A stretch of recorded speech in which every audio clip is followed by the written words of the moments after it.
Hello friends, welcome back to my YouTube channel free class. મિત્રો, આજે આપણે ધોરણ 4ની પ્રોજેક્ટ પ્રવૃત્તિ બુકનું સોલ્યુશન જોવાનું છે, જેમાં તમને સૌથી પહેલાં 30 પ્રોજેક્ટ આપેલા છે. એ જે પ્રોજેક્ટ આપેલા છે એનું હેડિંગ આપેલું છે, નામ આપેલું છે, એટલે તમારે એને અનુરૂપ પ્રોજેક્ટ લખવાનો છે. જ્યારે 31થી 39 પ્રોજેક્ટ એવા છે પેજ નંબર 70થી કે જેમાં હેડિંગ આપેલું નથી.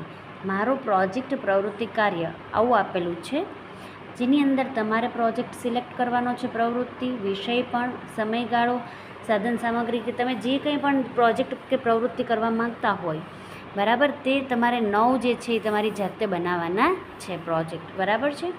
અહીંયા આપણે 31મો પ્રોજેક્ટ છે પેજ નંબર 70 પર, પેજ નંબર 70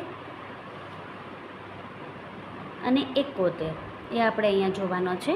પેજ નંબર 70, 71 અને પ્રવૃત્તિ નંબર 31, બરાબર.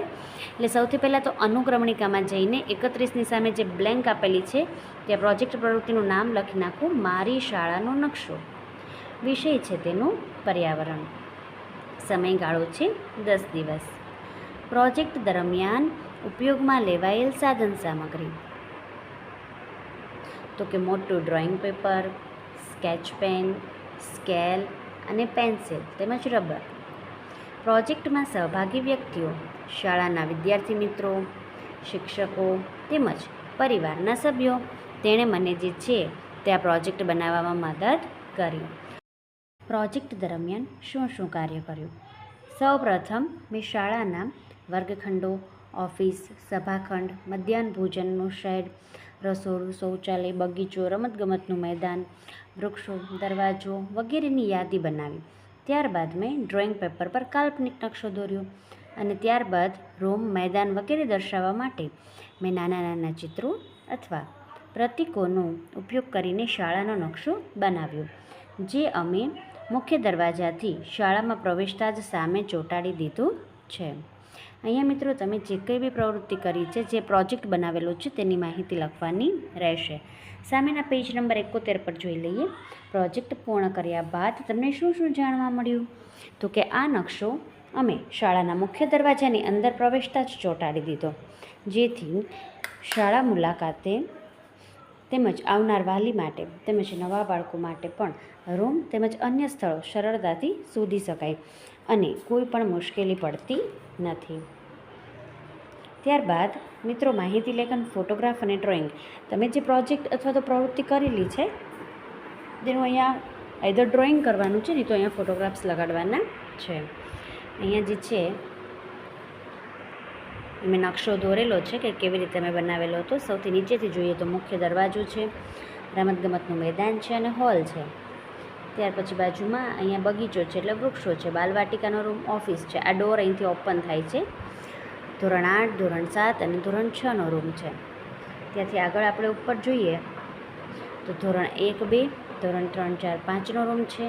અહીંયા શૌચાલય છે અને આ બાજુ કિચન શેડ અને રસોડું છે અને અહીંયા સરસ મજાનો બગીચો છે. મિત્રો, અહીંયા આ 31 નંબરની પ્રવૃત્તિ પૂર્ણ થાય છે. Page number 70, 71, right. હવે પેજ નંબર 72 ઉપરની પ્રવૃત્તિ નંબર 32.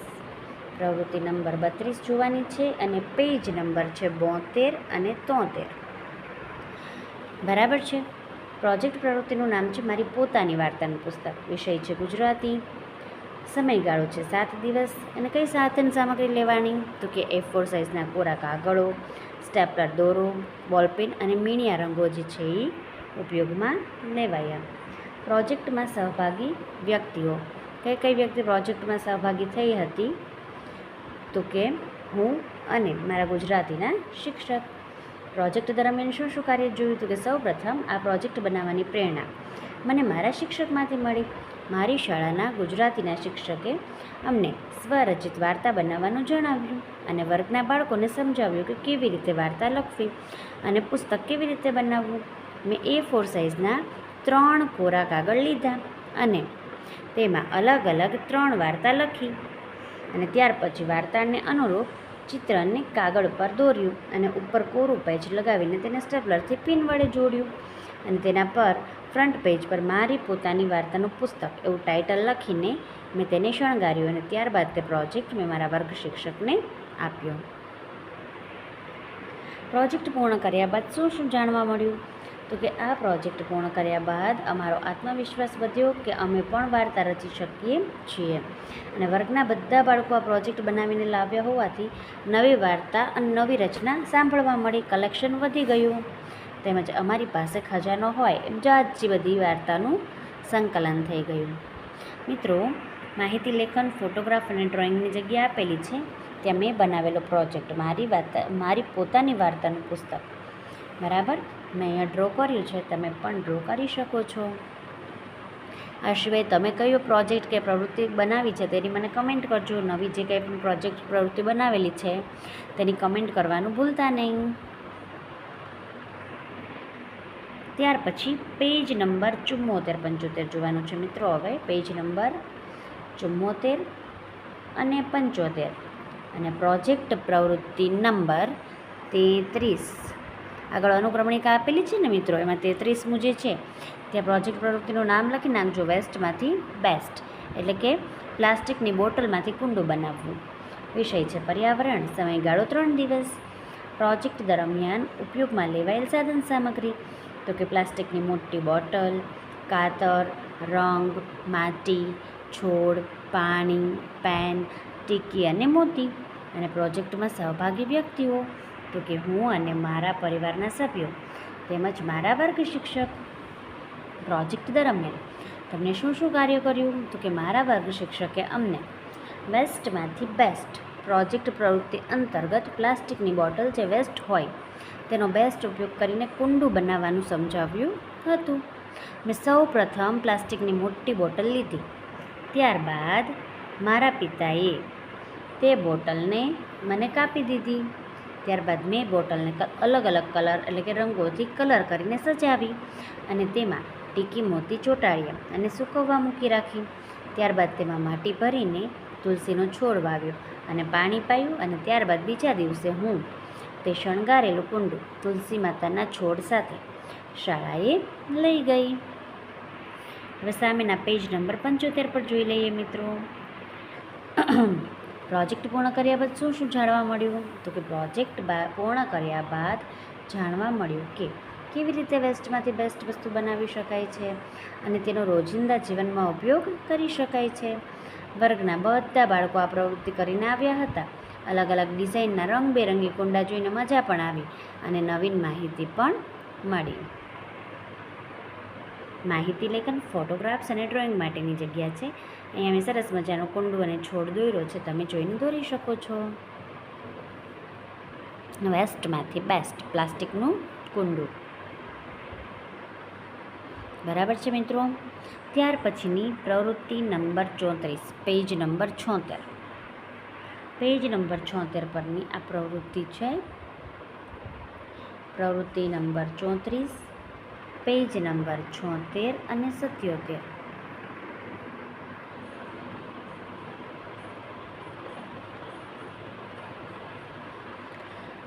પ્રોજેક્ટ પ્રવૃત્તિનું નામ છે પતંગ બનાવવી. વિષય પર્યાવરણ, ઇકો ક્લબ પ્રવૃત્તિ અંતર્ગત. સમયગાળો છે તારીખ 10 થી 13 જાન્યુઆરી. પ્રોજેક્ટ દરમિયાન ઉપયોગમાં લેવાયેલ સાધન સામગ્રી તો કે કાગળ, સળી, ગુંદર, પેન્સિલ, રંગો અને સેલોટેપ. પ્રોજેક્ટમાં સહભાગી વ્યક્તિઓ તો કે હું અને મારા ઘરના સભ્યો. પ્રોજેક્ટ દરમિયાન શું કાર્ય કર્યું? તો કે સૌ પ્રથમ શિક્ષકના જણાવ્યા મુજબ મેં આ પ્રોજેક્ટ પ્રવૃત્તિ બનાવી હતી. શિક્ષકે તારીખ 10 જાન્યુઆરીથી તારીખ 13 જાન્યુઆરી સુધીમાં આ પ્રોજેક્ટ બનાવીને રજૂ કરવા જણાવ્યું હતું. મેં શું કર્યું તો કે સૌ પ્રથમ મેં A4 સાઇઝના કાગળને એકદમ ચોરસ બને તે રીતે કાપ્યું અને ત્યારબાદ મેં મારા ઘરમાં રહેલા સાવાણીની સળી વડે પતંગ પર તે સળી સેલોટેપ વડે ચોંટાડી. ત્યારબાદ મેં કાગળમાંથી એક નાનો ત્રિકોણ કાપ્યો અને પતંગની નીચેની બાજુએ ગુંદર વડે ચોંટાડ્યો. ત્યારબાદ મારી પતંગમાં સરસ મજાનું ચિત્ર દોરીને તેમાં રંગ પૂર્યા અને દોરી વડે કન્ના બાંધીને તે પતંગનો પ્રોજેક્ટ હું શાળાએ લઈને ગઈ. અહીં પેજ નંબર 77 પર જોઈ લઈએ કે પ્રોજેક્ટ પૂર્ણ કર્યા બાદ શું શું જાણવા મળ્યું. તો કે પ્રોજેક્ટ પૂર્ણ કર્યા બાદ પતંગ કેવી રીતે બનાવવી અને કન્ના પણ કેવી રીતે બાંધવા તે જાણવા શીખવા મળ્યું. ત્યાર પછી ડ્રોઈંગ જે છે એની ખાલી જગ્યા આપેલી છે. તો મારો પતંગ કરીને જે છે મેં અહીંયા ડ્રોઈંગ કર્યું છે. તમે પણ જે છે એ જેવો પતંગ બનાવ્યો હોય તે પતંગ જે છે એ ડ્રો કરી શકો છો. કલર્સ કરવા હોય તો કલર્સ પણ કરી શકો છો મિત્રો. ત્યાર પછી પેજ નંબર 78 પરની પ્રોજેક્ટ પ્રવૃત્તિ જોવાની છે. પેજ નંબર 78 અને પેજ નંબર 79 એના ઉપર જે પ્રવૃત્તિ આપેલી છે તે પ્રવૃત્તિ નંબર 35 છે. પ્રવૃત્તિ નંબર 35 અને પેજ નંબર 78 અને 79 બરાબર છે. પ્રોજેક્ટ પ્રવૃત્તિનું નામ છે ઘરમાં આકારોની ગણતરી. વિષય છે ગણિત. સમયગાળો છે 3 દિવસ. પ્રોજેક્ટ દરમિયાન ઉપયોગમાં લેવાયેલ સાધન સામગ્રી તો કે નોટબુક અને પેન્સિલ, રંગીન પેન્સિલો અને સ્કેલ. પ્રોજેક્ટમાં સહભાગી વ્યક્તિઓ હું પોતે. પ્રોજેક્ટ દરમિયાન શું શું કાર્ય કર્યું તો કે ઘરમાં જોવા મળતા વિવિધ આકારો જેમ કે ચોરસ, લંબચોરસ, વર્તુળ, ત્રિકોણ વગેરેની યાદી બનાવી. દરેક આકાર કેટલી વાર જોવા મળ્યો તેની ગણતરી કરી અને નોટબુકમાં તેની નોંધ કરી. ઉદાહરણ તરીકે ટીવી સ્ક્રીન છે, બારી છે, દરવાજો છે, પંખો છે, ઘડિયાળ છે, વિવિધ વાસણો છે વગેરેમાં આકારો શોધ્યા અને તારણ કાઢ્યું કે કયો આકાર સૌથી વધારે ઘરમાં જોવા મળે છે. સામેના પેજ નંબર 79 પર જોઈ લઈએ. આ પ્રોજેક્ટ પ્રવૃત્તિ પૂર્ણ કર્યા બાદ તમને શું શું જાણવા મળ્યું તો કે આ પ્રવૃત્તિ પૂર્ણ કર્યા બાદ જાણવા મળ્યું કે મારા ઘરમાં સૌથી વધારે આકારો કયા છે અને આ ઉપરાંત નવા આકારો પણ જાણવા મળ્યા જેમ કે લંબગોળ, પંચકોણ, ષટકોણ વગેરે. આકાર ધરાવતી વસ્તુઓ મારા ઘરમાં છે જે મેં જાણ્યું. ત્યાર પછી ડ્રોઈંગ માટેની ખાલી જગ્યા આપેલી છે. તેમાં મેં ઘરમાં રહેલા આકારોની યાદી કરી. લંબચોરસ 23, ચોરસ 28, વર્તુળ 21, ત્રિકોણ 10, લંબગોળ 3, પંચકોણ 2 અને ષટકોણ 1. અહીં તમારે જે છે તમારા ઘરમાં રહેલા વસ્તુઓના આકારોની યાદી કરવાની છે મિત્રો. ત્યાર પછી પેજ નંબર 80 જોઈએ આપણે. અહીંયા તમારે પ્રોજેક્ટ આવશે 36મો. પેજ નંબર 80 એટલે 36મો પ્રોજેક્ટ આવશે. પેજ નંબર 80 અને પેજ નંબર 81. પ્લાસ્ટિક મુક્ત પૃથ્વી અને વૃક્ષારોપણ. વિષય છે પર્યાવરણ. સમયગાળો તો કે 5 દિવસ. પ્રોજેક્ટ દરમિયાન ઉપયોગમાં લેવાયેલ સાધન સામગ્રી તો કે ચાર્ટ પેપર, સ્કેચ પેન, જૂના છાપા, ગુંદર, કાતર, છોડ વાવવા માટે કુંડું અને છોડ વાવવા માટેનું કુંડું અને છોડ. પ્રોજેક્ટમાં સહભાગી વ્યક્તિઓ તો કે મારા માતા પિતા અને મિત્રો. પ્રોજેક્ટ દરમિયાન તમે શું શું કાર્ય કર્યું? પહેલાં અમે સોસાયટીમાં જઈને પ્લાસ્ટિકનો કચરો ભેગો કર્યો. નક્કામાં પ્લાસ્ટિકને બદલે કાપડની થેલી વાપરવા વિશે લોકોને સમજાવ્યો. ઘરની બહાર એક નવો છોડ વાવ્યો અને તેને પાણી પાયું. તેમજ તેને ઉછેરવાનો સંકલ્પ લીધો. આ બધી પ્રવૃત્તિઓના ફોટા પાડ્યા અને ચાર્ટ પેપર પર બધી તેની વિગતો લખી. પેજ નંબર 81 જોઈ લઈએ. પ્રોજેક્ટ પૂર્ણ કર્યા બાદ તમને શું જાણવા મળ્યું તો કે પ્લાસ્ટિક એ પૃથ્વી અને પ્રાણીઓ માટે ખૂબ જ નુકસાનકારક છે. જો આપણે બધા એક વૃક્ષ વાવીએ તો પ્રદૂષણ ઘટાડી શકાય. ટીમમાં કામ કરવાથી પ્રોજેક્ટ ઝડપથી અને સારી રીતે પૂર્ણ થાય છે. ડ્રોઈંગ માટેની જગ્યા આપી છે જ્યાં તમે મિત્રો ડ્રોઈંગ કરી શકો છો ચાર્ટ પેપરને. પ્લાસ્ટિક મુક્ત પૃથ્વી અને જ્યુટ બેગનો ઉપયોગ કરવાનો એ બેગ અહીંયા દોરેલી છે અને વૃક્ષારોપણ કરીએ અને પર્યાવરણ બચાવીએ. તમે જે છે જે પ્રોજેક્ટ કે જે પ્રવૃત્તિ કરેલી હોય તેનો વિષય જે છે એ મને જરૂરથી કમેન્ટ કરજો. ત્યાર પછી પેજ નંબર 82 અને પેજ નંબર 83. પેજ નંબર 82 અને 83 અને પ્રવૃત્તિ નંબર છે 37. મારા રસોડાના અનાજ અને કઠોળ. વિષય પર્યાવરણ. સમયગાળો 2 દિવસ. પ્રોજેક્ટ દરમિયાન ઉપયોગમાં લેવાયેલ સાધન સામગ્રી તો કે અનાજ, કઠોળ, પારદર્શક નાની કોથળીઓ, ગુંદર અથવા સેલોટેપ અને સ્ટેપલર. પ્રોજેક્ટમાં સહભાગી વ્યક્તિઓ મારા માતા પિતા અને મારી બહેન. પ્રોજેક્ટ દરમિયાન શું શું કાર્ય કર્યું તો કે રસોડામાંથી અલગ અલગ પ્રકારના અનાજ અને કઠોળના નમૂના લીધા. દરેક નમૂનાને અલગ અલગ નાની કોથળીઓમાં ભર્યા અને તેને સ્ટેપલરની મદદથી કોથળીઓનું પેકિંગ કર્યું. કયા અનાજ છે અને કયા કઠોળ છે તેનું વર્ગીકરણ કર્યું. દરેક કોથળી પર તેના નામનું લેબલ લગાવ્યું અને ચાર્ટ પેપર પર ચોંટાડ્યા. પેજ નંબર 83 જોઈ લઈએ. પ્રોજેક્ટ પૂર્ણ થયા બાદ શું શું જાણવા મળ્યું તો કે જેના 2 સરખા ભાગ થાય તેને કઠોળ કહેવાય. દ્વિદળી અને અનાજ જેમ કે ઘઉંમાંથી લોટ બનાવી શકાય અને તેની રોટલી અને ભાખરી ઘઉંના લોટમાંથી બને છે. કઠોળ ખાવાથી આપણા શરીરને પ્રોટીન મળે છે. માહિતી લેખન, ફોટોગ્રાફ્સ અને ડ્રોઈંગ માટેની જગ્યા. અહીંયા જે ચાર્ટ પેપર બનાવેલો હતો, જે પ્રવૃત્તિ કરેલી હતી, અહીંયા જે છે એ ડ્રો કરેલો છે તે મારા રસોડાના અનાજ અને કઠોળ. સૌથી પહેલાં અનાજ.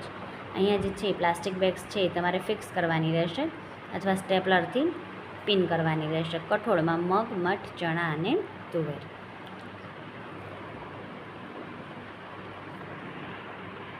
ત્યાર પછીની મિત્રો આપણે પ્રવૃત્તિ જોઈ લઈએ. પેજ નંબર 84 અને page number 85. Page number 84, page number 85 અને 38મી આ પ્રોજેક્ટ પ્રવૃત્તિ છે. પ્રવૃત્તિનું નામ છે પક્ષીઓની દુનિયા. જે સૌથી પહેલાં તમને અનુક્રમણિકા આપેલી છે ત્યાં તમારે ખાસ હેડિંગ જે છે પ્રવૃત્તિનું નામ જે છે તે લખવાનું રહેશે. પક્ષીઓની દુનિયા. વિષય છે પર્યાવરણ. સમયગાળો છે 4 દિવસ. પ્રોજેક્ટ દરમિયાન ઉપયોગમાં લેવાયેલ સાધન સામગ્રી તો કે બગીચા કે ખેતરમાંથી મળેલા પક્ષીઓના પીછા, પક્ષીઓના ચિત્રો, સફેદ કાગળ, સ્કેચ પેન અને ગુંદર. અને પ્રોજેક્ટમાં સહભાગી વ્યક્તિઓ તો કે મારા મમ્મી અને પપ્પા તેમજ મારા શિક્ષક. પ્રોજેક્ટ દરમિયાન શું શું કાર્ય કર્યું તો કે બગીચામાં જઈને જમીન પર પડેલા અલગ અલગ પક્ષીઓના પીછા એકત્ર કર્યા. દરેક પીછાને સાફ કરી કાગળ પર તેની વિગત સાથે ચોંટાડ્યા. પક્ષીઓના અવાજ અને તેમના ખોરાક અને રહેઠાણ એટલે કે માળા વિશે પુસ્તકમાંથી માહિતી વાંચી. કયા પક્ષીઓ આકાશમાં ઊંચે ઉડી શકે છે અને કયા નથી ઉડી શકતા તેની યાદી બનાવી. ત્યાર પછી સામેના પેજ નંબર 85 પર જોઈ લઈએ. પ્રોજેક્ટ પૂર્ણ કર્યા બાદ શું શું જાણવા મળ્યું તો કે દરેક પક્ષીના પીછાનો રંગ અને આકાર અલગ અલગ હોય છે. પીછા પક્ષીઓને ઠંડીથી બચાવે છે અને ઉડવામાં મદદ પણ કરે છે. પક્ષીઓની ચાંચ પણ તેમના ખોરાક મુજબ અલગ અલગ પ્રકારની હોય છે. અહીંયા જે છે એ ડ્રોઈંગ આ કરેલું છે મેં, જે ચાર્ટ બનાવેલો હતો તે પક્ષીઓની દુનિયા. પક્ષીનું નામ, તે શું ખોરાક લે છે, તેનું રહેઠાણ શું છે, તેની વિશેષતા શું છે. જે પક્ષી વિશેની માહિતી લખેલી હોય તેની તમામ વિશેષ બાબતો જે છે તેની અહીંયા નોંધ કરવાની રહેશે. ત્યાર પછીનું પેજ નંબર 86 અને 87 જોવાનું છે. છેલ્લો તમારો પ્રોજેક્ટ છે. પેજ નંબર 86 અને પેજ નંબર 87 અને પ્રવૃત્તિ નંબર 39. પ્રોજેક્ટ પ્રવૃત્તિનું નામ છે માય ફેમિલી ટ્રી, મારું કૌટુંબિક વૃક્ષ. વિષય છે ઇંગ્લિશ એટલે કે અંગ્રેજી. સમયગાળો છે 2 દિવસ. પ્રોજેક્ટ દરમિયાન ઉપયોગમાં લેવામાં આવતી સાધન સામગ્રી તો કે ચાર્ટ પેપર, સ્કેચ પેન, ગુંદર, કાતર, કુટુંબના સભ્યોના ફોટા. પ્રોજેક્ટમાં સહભાગી વ્યક્તિઓ તો કે મારા માતા અને પિતા. પ્રોજેક્ટ દરમિયાન શું શું કાર્ય કર્યું તો કે સૌથી પહેલાં મેં એક મોટા ચાર્ટ પેપર પર એક સુંદર ઝાડ દોર્યું. ત્યારબાદ મેં મારા દાદા દાદી, મમ્મી પપ્પા અને ભાઈ બહેનના ફોટા તૈયાર કર્યા. મેં અંગ્રેજીમાં દરેક સભ્યના નામ અને તેમનો મારા સાથેનો સંબંધ લખ્યો. જેમ કે માતા હોય તો ત્યાં તેની નીચે મધર, બહેન હોય તો સિસ્ટર અને દાદા હોય તો ગ્રેન્ડફાધર. દરેક ફોટાને ઝાડની ડાળીઓ પર વ્યવસ્થિત રીતે ચોંટાડ્યા. છેલ્લા પેજ ઉપર પેજ નંબર 87 પર પ્રોજેક્ટ પૂર્ણ કર્યા બાદ શું જાણવા મળ્યું? તો કે મને અંગ્રેજીમાં સંબંધોના નામ લખતા અને બોલતા આવડી ગયું, જેમ કે mother, father, ગ્રેન્ડમધર, grandfather, sister, brother વગેરે. મને અંગ્રેજીમાં વાક્ય બનાવવાનો અને શબ્દ ભંડોળ વધારવાનો મોકો મળ્યો. માહિતી લેખન, ફોટોગ્રાફ અને ડ્રોઈંગ માટેની ખાલી જગ્યા, જેમાં મેં વૃક્ષ દોરેલું છે. સૌથી નીચેથી જોઈએ તો સૌથી નીચે તેનું થડ દોરેલું છે. થડની ઉપર જે આ વૃક્ષ આપેલું છે તેમાં ગ્રેન્ડફાધર, ગ્રેન્ડમધર, આઈ માયસેલ્ફ, ફાધર અને મધર, અને ત્યારબાદ ઉપર બ્રધર અને સિસ્ટર. તેના ફોટો ચોંટાડીને તેની નીચે તેની તમારો સંબંધ લખવાનો છે. અને અહીંયા મેં ફેમિલી ટ્રી આપેલું છે. મિત્રો, અહીંયા જે છે એ મારો પ્રોજેક્ટ પ્રવૃત્તિ કાર્ય પૂર્ણ થાય છે. હવે ફરી મળીશું નવા વિડીયોમાં. ચેનલને લાઇક, શેર અને સબસ્ક્રાઈબ કરવાનું ભૂલશો નહીં.